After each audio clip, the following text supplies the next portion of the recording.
So good morning, everyone. My name is Carlos Bing. I'm with the Ohio Department of Higher Education. I serve as the State Director of the Gear Up Ohio program, and I'll talk a little bit more about that in just a second. Um, I have a couple of colleagues on the phone with me as well, or on this virtual Zoom, that I would like to have introduce themselves. But again, with the Department of Higher Education, I've been there for 16 years with the agency. Started off within the State Grants and Scholarships Department, moved to the Ohio Articulation and Transfer Network, and then now work in the P16 initiatives area. Love the work, love what we do for the state of Ohio and for our citizens, and look forward to a great presentation. I will turn it over to Heather to introduce herself, and then to Kelly. Hi, I'm Heather Sands. I work with the Muskingum County Community Foundation with their College Access Program, Scholarship Central. I am currently the Gear Up Site Director with Crooksville Schools in Perry County. So I've had experience in both Muskingum County, Perry County, and we also do a lot of initiatives throughout Southeastern Ohio. So that is our focus, is rural Appalachia. And I have been in this role since long time, 2003. And so I've been a Gear Up Site Director for the last 12 years.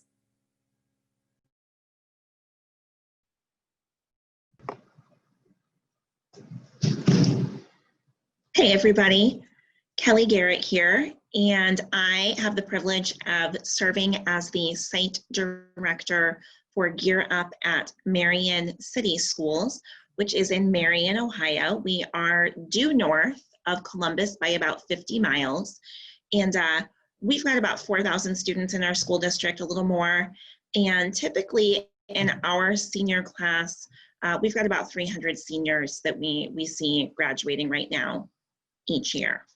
So that gives you a little bit of an idea of who we work with. Thank you, Kelly. Thank you, Heather. I'm so excited to have I only have two of my site directors here this morning, but they do a phenomenal job. There's four in total. But I always call them the superheroes on the ground. My job is just pretty much to tell them yes and no to certain things that they really want to do to help benefit their students at their site. But they do a wonderful job with their staff and students, and so I'm blessed to have them as part of the team. Let me talk a little bit about the Gear Up program in general. And then once we finish with the Gear Up program in general, we'll then move into how the program, or what the program does that connects to early childhood education. And then we'll open it up to our panelists, Kelly and Heather, to get some perspective on what they do more specifically at their site that also talks about this conversation. And then we'll close out with some Q&A. So what is Gear Up? Nationally, Gear Up is a discretionary grant program, and it's designed to increase the number of low-income students who are prepared to enter and succeed in post-secondary education. And so we, as the state of Ohio, have been in a position to have, or to administer, 3 different state grants, one in 1999, one in 2005, and now this grant that we currently administer, 2014. Gear Up stands for Gaining Early Awareness and Readiness for Undergraduate Programs.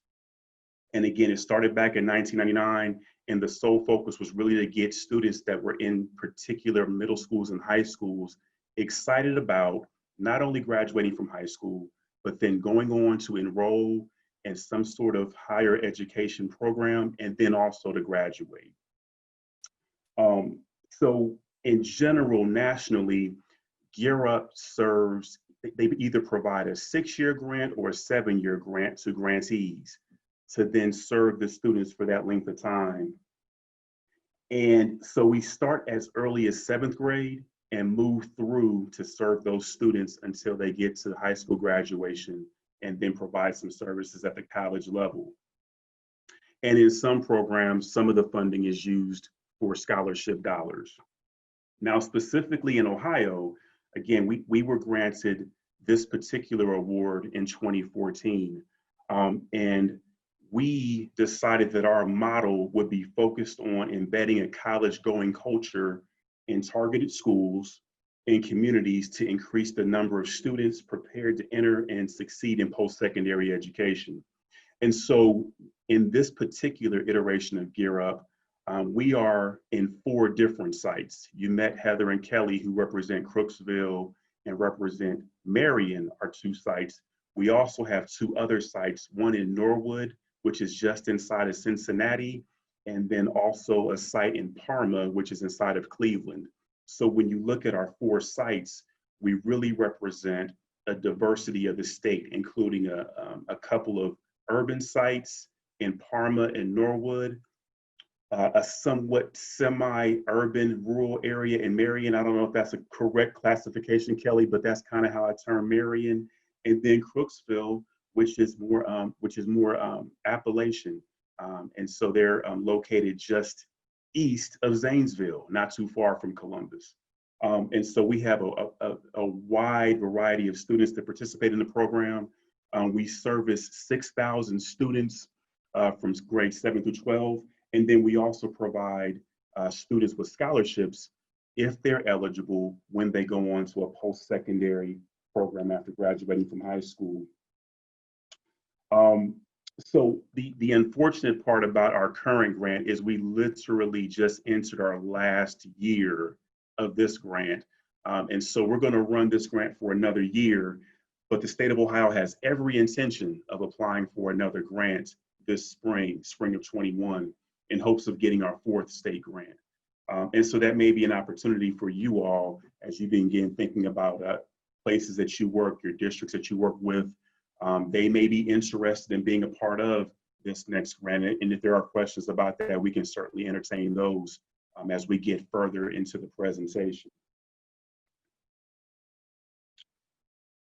So in terms of what Gear Up does, I think of Gear Up as a program that we provide staffing for districts. We actually embed staff in the districts. We don't have that staff come in and take over what's happening in those districts. We come in and we work alongside those districts. We work alongside the superintendent, the principal, the school counselors, and the teachers to assist with any gaps that may exist. And so if there's gaps in advising, mentoring, financial aid support, or even those college visits, that's where Gear Up can step in, use our resources, and assist those students and the building to be able to provide those services to the students. We actually this week are celebrating our National Gear Up Week, and we've had a stellar week of activities for students, not only in Ohio, but nationally. And if I could take just a moment to kind of break down one of the programs that we had a really good time with over the summer. As you all know, with the pandemic, we had to create a program where typically we would have students with us face-to-face, and we would do a leadership program with these students to get them prepared to then come back to their sites and be the great leaders that we know they already were, but we would infuse some of that additional confidence in those students. Well, obviously with the pandemic, we couldn't have a face-to-face opportunity this year. And so over the summer, we had a virtual camp where about 40 or 50 of our students participated over the course of 3 weeks. And they learned these leadership development skills through this program. And so that program went on for 3 weeks, had a great time, and then it ended. And our staff came together and said, wow, wouldn't it be beneficial to bring these students back together and just have some time to sort of reconnect, have some conversation, and just see how our students are doing. Obviously, our sites see their students whenever they're in the buildings, but as a collective, again, because we were never face-to-face and we had this program virtually, we thought it would be beneficial to come together. And so as a staff, we decided, let's have what we'll call a Gear Up Coffee Talk. And so we brought the students together this past Monday. Again, we had 40 or 50 that were part of the program over the summer. I believe about 30 of the students showed up on Monday. And we just had a conversation with the students just to check in to see how they were doing, kind of get their perspective on what life is like in the pandemic, and just really try to encourage them because just as we're going through in the pandemic, we know they're going through. And so we wanted to make sure they knew that we had their backs and that we were there to support them. And it was just a wonderful opportunity to connect. And we're going to keep doing those kind of things. We're having to be very creative in this space because the pandemic has stopped some of the things that we traditionally did. But that happened during this National Gear Up Week celebration. A ton of other programs that we did, but that was one of the programs that we were a part of this week, and that was a lot of fun.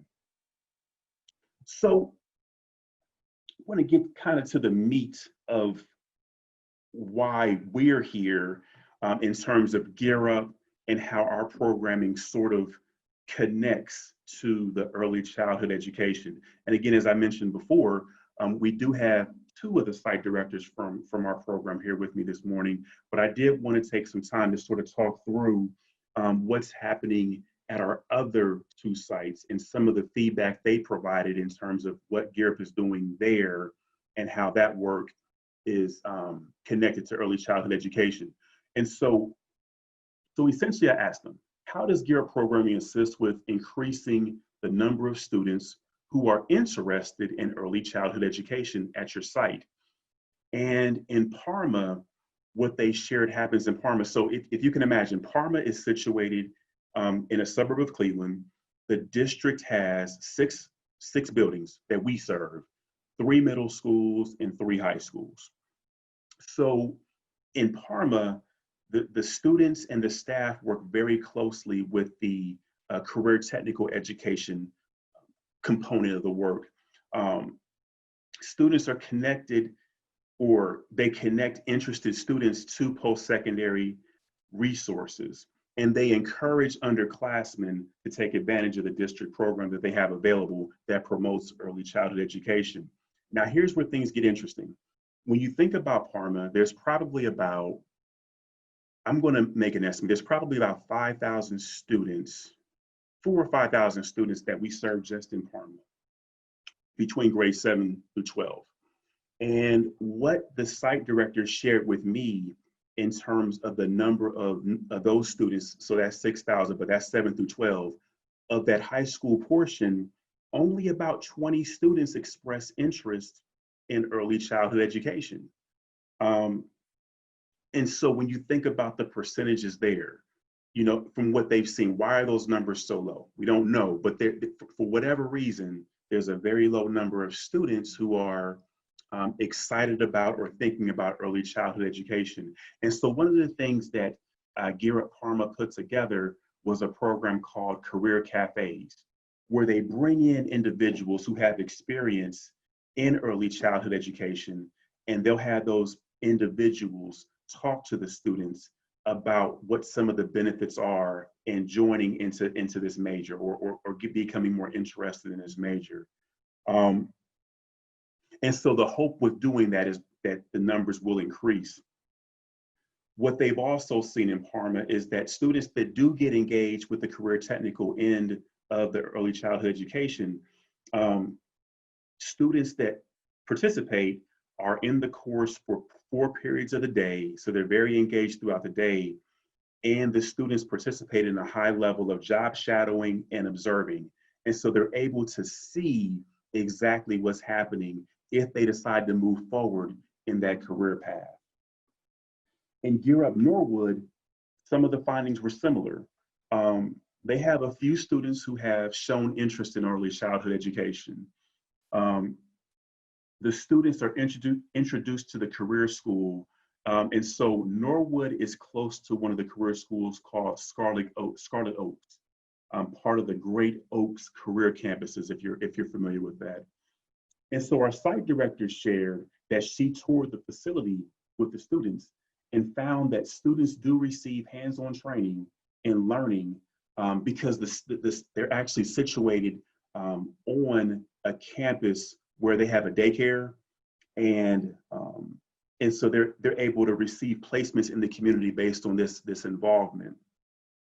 And so Gear Up students are able to visit beginning in the 10th grade to kind of see what's available to them. And then by their junior and senior year, they're able to elect to be a part of this programming. And what she also shared is that students through this programming earn licensure.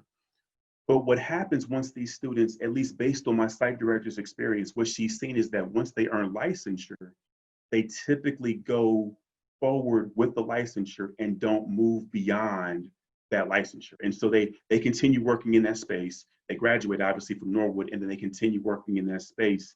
Now, some do go on to post-secondary education and earn additional credentials.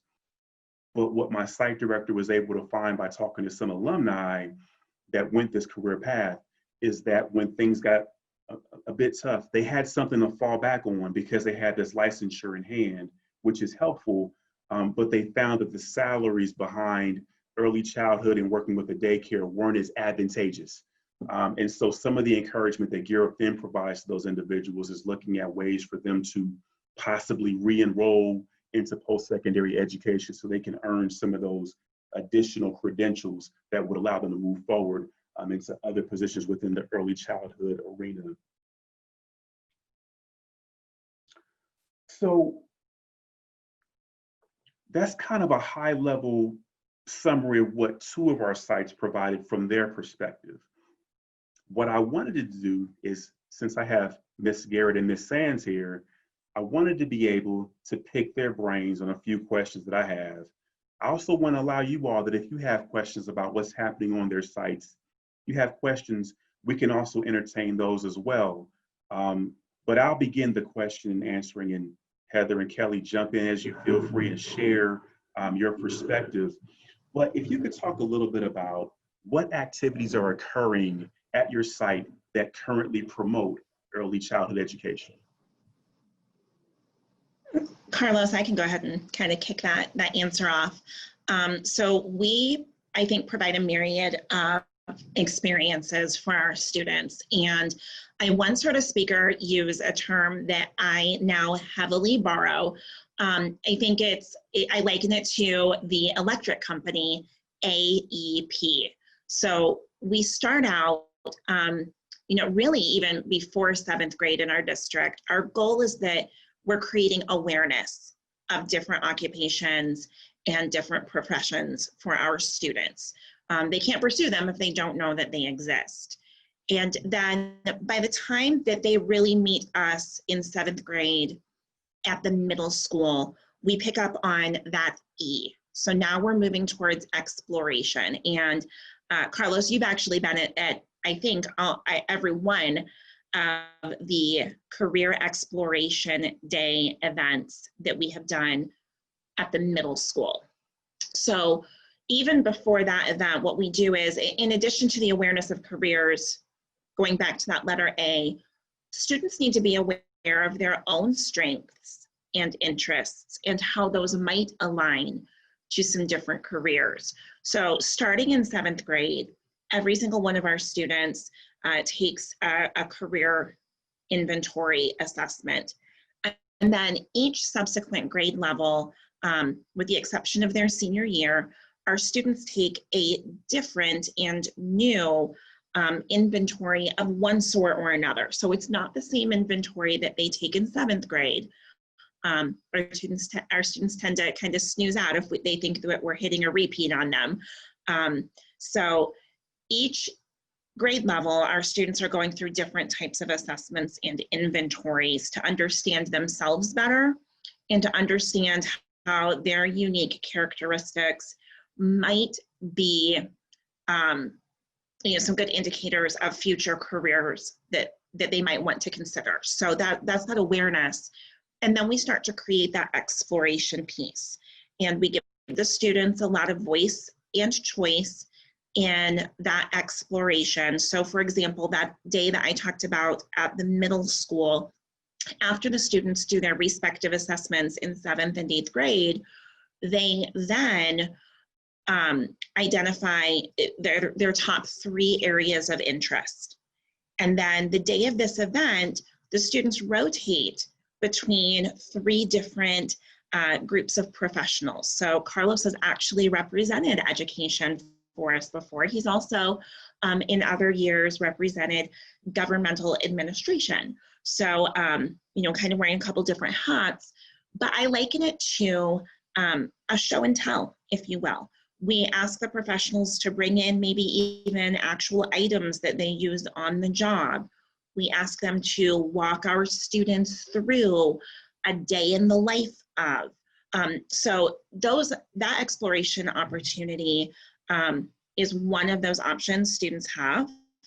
to connect and learn more and understand any number of careers, but certainly included in that is education and oftentimes early education.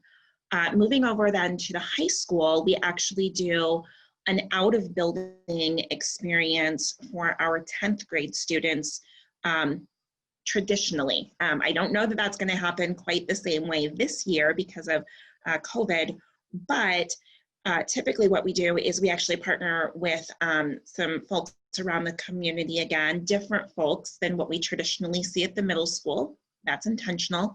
But we go off-site, get the students out of the building. We're not going into the work sites as much as we hope to be there at some point. We're not there yet. But it's basically a flip of what we do at the middle school. So it's the same thing, just a little bit different setting. We're outside of the building to provide that experience for our students. And then I think, like we heard that they're doing in Parma, we call them lunch and learns in our school building.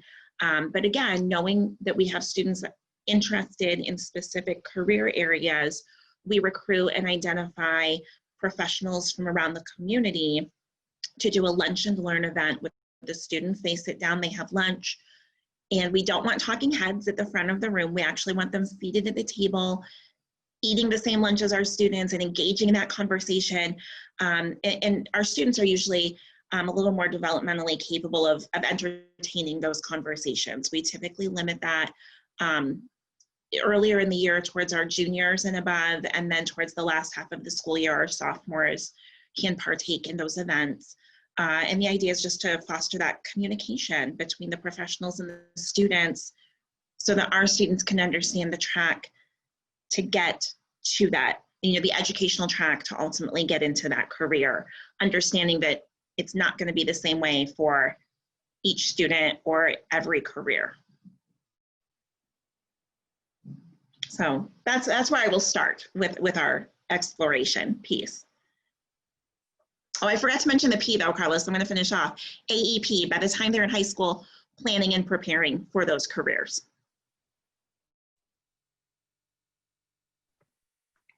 No, thank you for that, Kelly. That's an awesome presentation there. Now I'm looking forward to hearing Heather what's going on down in Crooksville.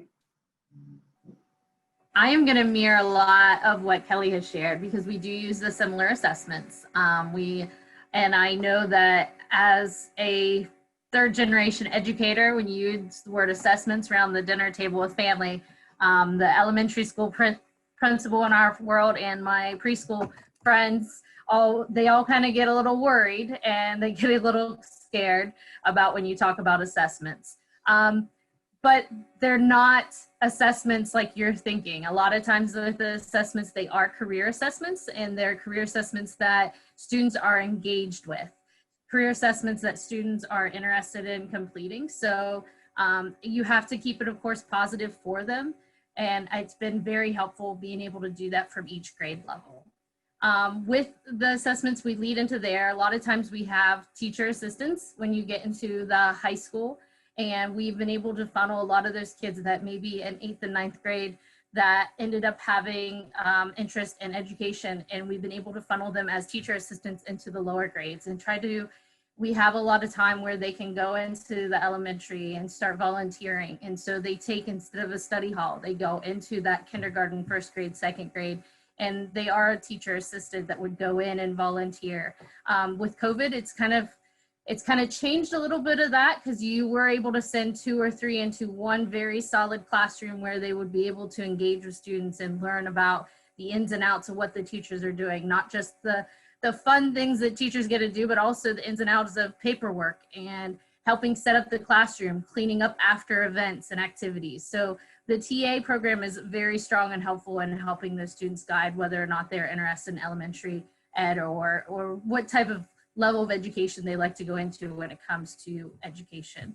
Another program is the Career Tech program, similar to the other Gear Up sites. We do multiple tours. We start actually with our tours in 8th grade, which seems a lot of times really early to some people, but it's very helpful to kind of guide those students and give them an assessment. And it's another way for those assessments to play out and see where they are interested, because a lot of times if those students are interested in education, we can steer them, okay, here are your options. Do you want to go to college? Would you like to go to career tech? What are your options of engaging, and what level of education would you like to pursue? They do have childcare programs there on site.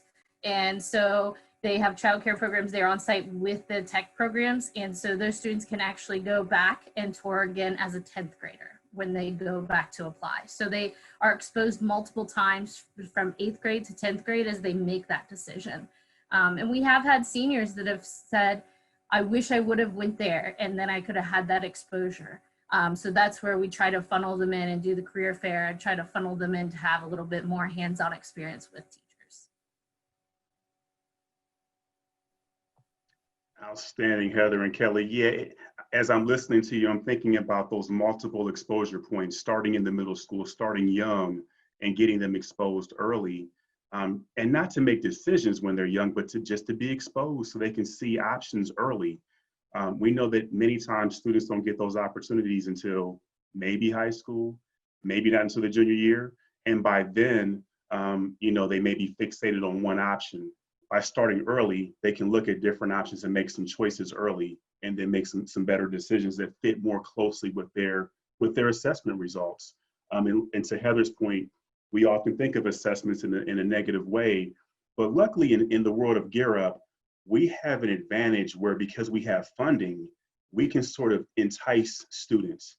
If you complete this assessment, we can give you something. Something could be candy bar, or it could be, we'll take you on a college visit.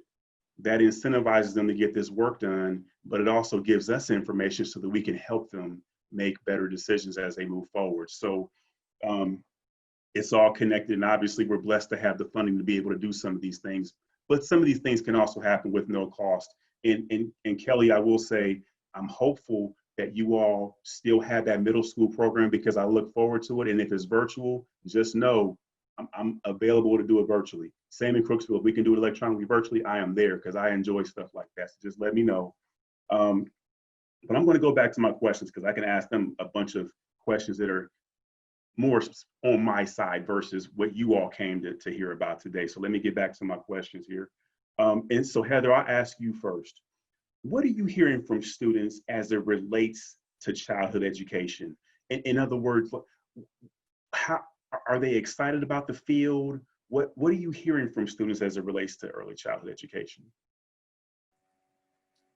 I think that they were excited about the field. I think that there's a lot of changes in the world right now, and a lot of them are looking at the requirements and what teachers are going through right now. As educators, those of you that are joining us today as attendees, bless you. God bless you every day. My sister is a preschool teacher, and to hear her teach virtually just blows my mind at the things that she does and doesn't do, and the frustrations that sometimes she has as an educator. So early childhood is really I know that it's a field that we need to encourage students to participate. And you really want students to join that who are passionate about students. They're not in it for the paycheck. And that's one thing that we've been expressing to a lot of students this year, is to find your passion, find what you want to do with your life.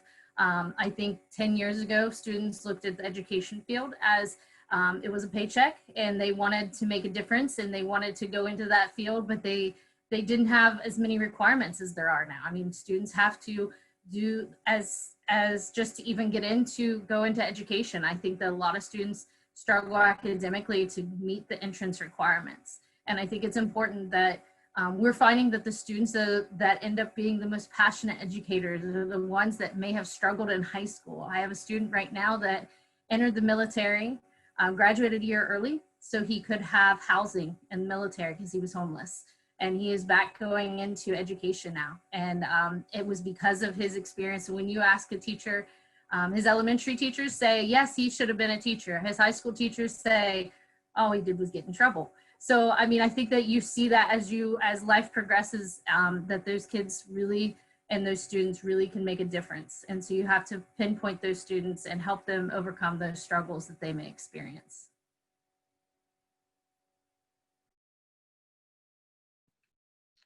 Thank you, Heather. Thank you.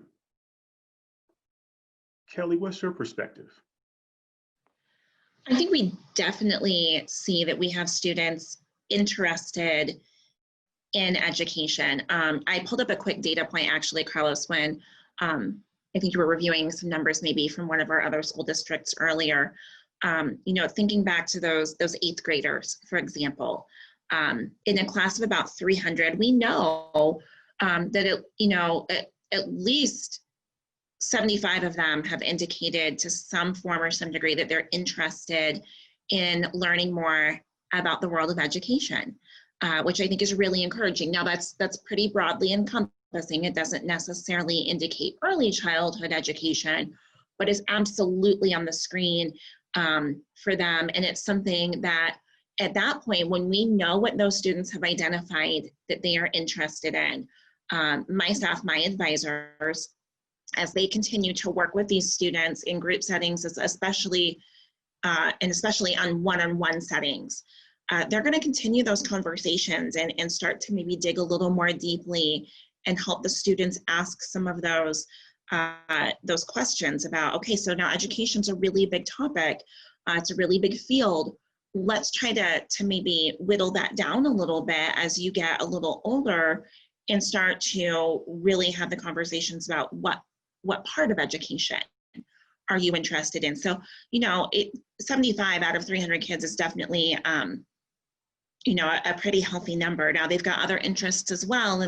And I think as they get older, like every other career field, they start to narrow that focus, maybe just a little, but absolutely there is interest in the field. Thank you, Kelly. Thank you. Judith, I noticed that there was someone that raised their hand, and I don't know if we can address her question now or if we should wait to the end. What do you recommend? It looks like Alicia Clifford raised her hand. What do you recommend, Judith? Sure, we can go ahead, and I believe she has an item here in the chat. Okay. Are these, and I think this is referring back to a bit around your alumni type efforts and kind of those conversations that you were having and sharing from Norwood and Parma. But were these quality childcare or public school settings that these folks were kind of sharing those experience from? And I'm not sure that you know that in what was gathered, but that was Alcelia's question. Okay. No, thank you for the question, Alicia. And honestly, I don't know the details of that. Sure. I know that they provided the details I have here, but I'm not sure what the exact setting was, and I don't want to guess and give you the wrong information. But if No that's problem. valuable, we can certainly find that information and get that. Well, and I think that kind of lends itself to what we know about some of the wage and career pathways of those. And so if that's some feedback that we're hearing, it could be some of the community-based childcare versus some of those public school settings for sure. And then we did have another question related to that same section. I think a clarification around the term when the high school students were graduating with licensure. It was just a little confusing as far as licensure, if that was more of the CDA credential versus a different reference point. Yes, I know what you were mentioning there. That was, I believe that was part of the Parma conversation. Yes. And they mentioned licensure. Let me look at those notes again, because I wish I could grab my site director, Kathy, and get more clarification here. Let me see if I can read the notes that I have here and see if I can pull something from here. Sure. As you're doing that, I just to share with the group, that reference was around the career tech education, I believe. And so a lot of their efforts at the career tech level were with CDA credentialing as a part of their programming. So if it's not specifically listed there, that would be my understanding. Yeah, she used the term licensure, and so she may have meant something else? I don't have any other details in my notes from what she shared other than that, other than saying that, yeah, the students take related licensures while they're in the program so that they're job ready upon graduation from high school. Um, I'd have to get more details from them to know for sure what the intricacies of that are. No problem. Yes, that I think that would be helpful, maybe as a follow-up. Sure, sure. Ours in Crooksville, our tech center, it is CDA. So you do get the credential. So you do get the child development associate credential. They get other trainings such as CPR and some of the child care, but it is a CDA certificate. So they'll have that credential when they graduate, similar to a lot of career tech. Awesome. Thanks, Heather. And we know from our work with Career Tech that there are 3 courses that they have aligned for tags that provide some college credit as well. So if those are selected as a part of their 2-year course